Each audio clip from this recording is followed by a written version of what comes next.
"Fourscore and 7 years ago, our fathers brought forth upon this continent a new nation, conceived in liberty, and dedicated to the proposition that all men are created equal. Now we are engaged in a great civil war, testing whether that nation or any nation so conceived and so dedicated can long endure. We are met on a great battlefield of that war. We have come to dedicate a portion of that field as a final resting place for those who here gave their lives that this nation might live.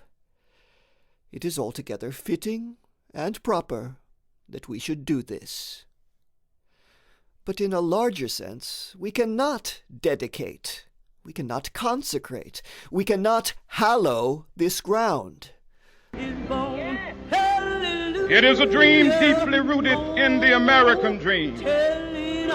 I have a dream that one day this nation will rise up, live out the true meaning of its creed.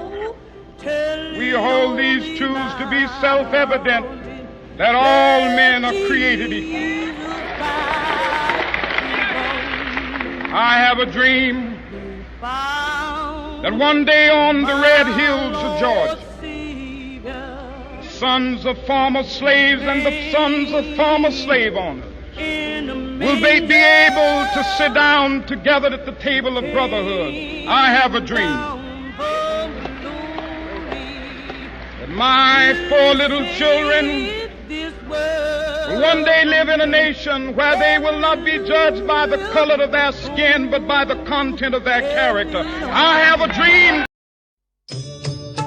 A man is but the product of his thoughts. What he thinks, he becomes. Mohandas Karamchand Gandhi.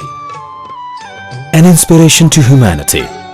Gandhi, father of the nation, a freedom fighter, a thinker, a teacher, truly a Mahatma.